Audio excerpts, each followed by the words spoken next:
Screen पर आपको ये जो लाफिंग इमोजी नजर आ रहा है, इसको अक्सर हम सोशल मीडिया यूज करते समय यूज करते हैं। फेसबुक को कह लीजिए, व्हाट्सएप, इंस्टाग्राम, हर जगह। अगर हमें किसी पोस्ट पर प्रतिक्रिया देनी है, अगर हमें वो पोस्ट देखकर ऐसा लगता है कि ये हंसने वाला है, तो हम वो हंसने वाला जो इमोजी मैंने शुरुआत में दिखा है वो यूज करते हैं एज ए रिएक्शन, या हम मैसेज में भेजते हैं हंसने वाला इमोजी अगर हम उनकी बात पर हमें हंसी छूट जाए। लेकिन क्या आपने सोचा है कभी, इस एक इमोजी की वजह से मर्डर हो जाएगा और एक लड़के की जान चली जाएगी? ये एक इमोजी इतना घातक था, किसी ने नहीं सोचा था। और ये पूरी जो स्टोरी है गुजरात से, ये इस इमोजी पे है। सिर्फ एक इमोजी की वजह से एक हत्या हो गई। और एक लड़का जो बिहार से गुजरात आया था पैसे कमाने के लिए, रोजगार के लिए, वो कैसे इस इमोजी का शिकार हो गया और एक इमोजी के चक्कर में उसे जान गंवानी पड़ी। 20 साल का लड़का, उसका नाम है प्रिंस कुमार। प्रिंस कुमार बिहार में था और ज़्यादा पढ़ाई लिखाई तो नहीं की थी। अपने ग्रेजुएशन के बाद वो जॉब सर्च पे था, जॉब ढूंढ रहा था, लेकिन उसे बिहार में कहीं अच्छी जॉब नहीं मिल रही थी। किसी ने उसे सजेस्ट किया कि तुम जो काम के लिए या तो मुंबई चले जाओ या तो गुजरात। अब मुंबई में वो कनेक्शन निकालने लगा कि काम धान मिल जाए, इसलिए मुंबई चले जाए, जुगाड़ पानी बन जाए। लेकिन मुंबई में कोई खासा उसका जुगाड़ बन नहीं रहा था।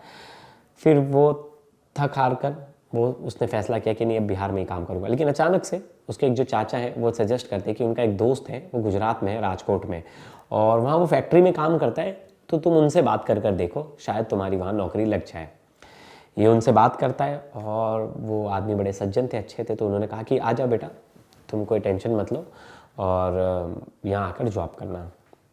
अब जब इसने एक बात घर पर बताई तो घर वालों ने कहा कि अपने दोनों भाइयों को भी साथ ले जाओ, तीनों जन जाओ। अगर अच्छे शहर में जा रहे हो, अच्छा पैसा मिलने वाला है, अच्छी रोजी रोटी कमाई हो जाएगी वहाँ से, तो तीनों भाई चले जाओ।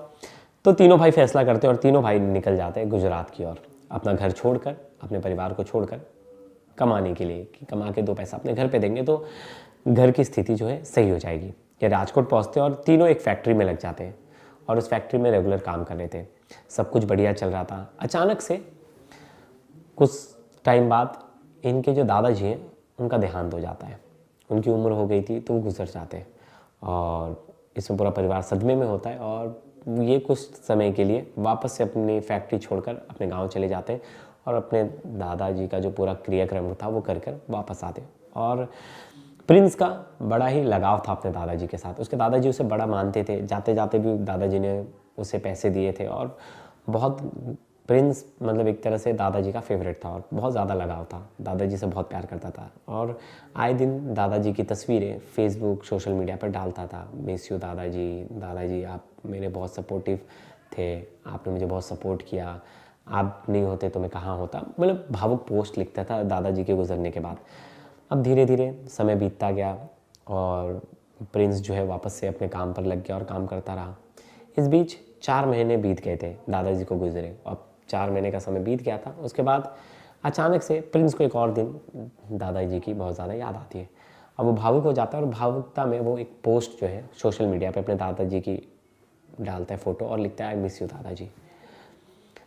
अभी पोस्ट तो डाल दिया इसने और इस पोस्ट को कई लोगों ने देखा, कई लोगों ने सैड वाला इमोजी डाला कि दुख है। लेकिन इन सब के बीच एक लड़का था जो इसका कहा जाता है कि पुराना जानकार था और उसका नाम था विपिन कुमार। वो भी बिहार से रहने वाला था और इसका नोन पर्सन ही था, मतलब इसके पहचान वाला ही था और इसके साथ एक फैक्ट्री में काम भी कर चुका था। तो उसने दादाजी वाले पोस्ट पर हंसने वाला इमोजी भेजा। मतलब दुख की घड़ी है, किसी ने बहुत भावुक पोस्ट डाला है तो उसमें आप हंसने वाली इमोजी कैसे भेज सकते हो? विपिन कुमार ने लेकिन जानबूझकर कहिए या अनजाने में हंसने वाला इमोजी भेज दिया पोस्ट पर। अब बस यहीं से जब प्रिंस ने वो फेसबुक का पोस्ट खोला और देखा इसमें यार हंसने का इसने इमोजी डाला है, ये मेरे दादाजी गुजर गए, कोई हंसने की बात है, ये बात उसे बहुत ज़्यादा आहत की। अब वो इसको लेकर गुस्से में रहने लगा।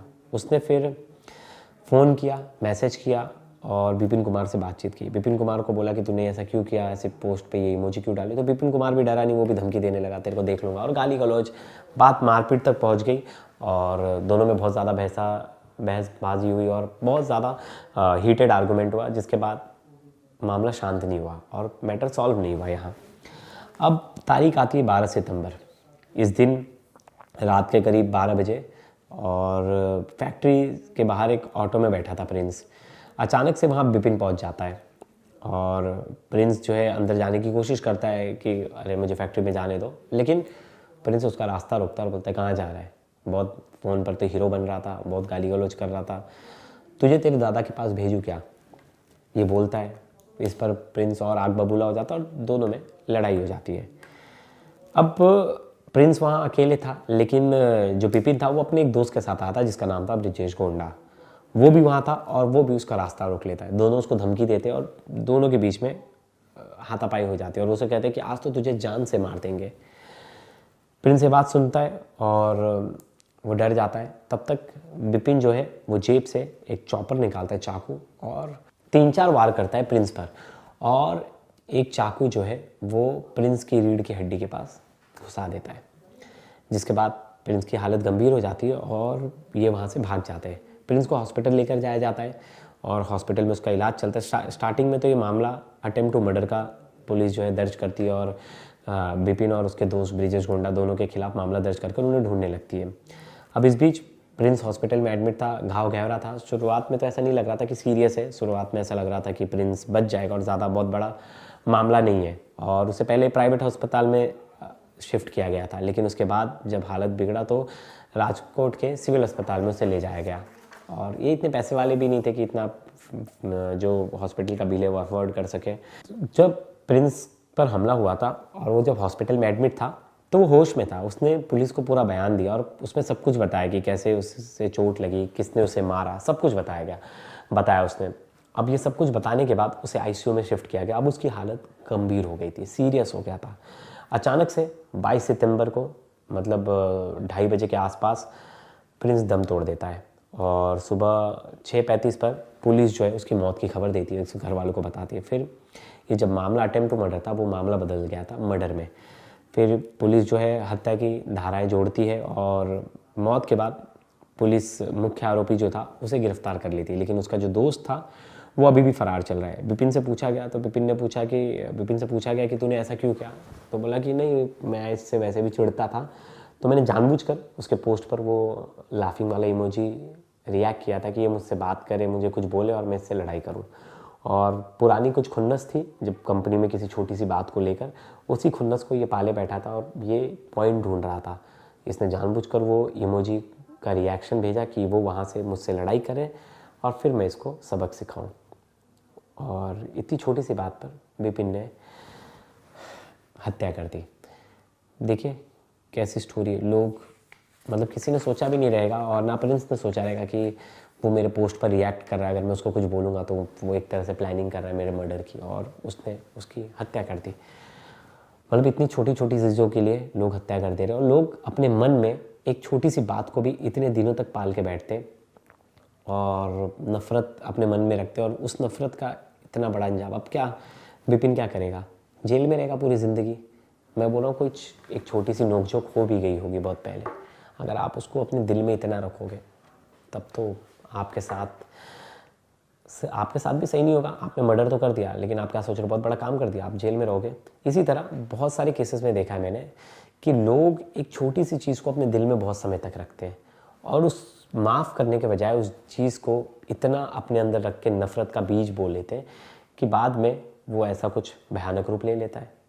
और यही केस में ऐसा हुआ, प्रिंस की हत्या हुई बस एक इमोजी के लिए। बताइए, कभी उसने सोचा भी नहीं होगा। और अगर आपके भी मन में ऐसा कोई नफ़रती बीज अगर पल रहा है तो आप उसे अभी हटा फेंकिए, निकाल फेंकिए और अपने मन को शांत रखिए। माफ़ करना सबसे अच्छी वजह है अपने आप को खुश रखने की। अगर आप लोगों को माफ़ कर दे रहे हो तो आप बड़े ही शांति से और बड़े ही अच्छे तरीके से जीवन में आगे बढ़ोगे।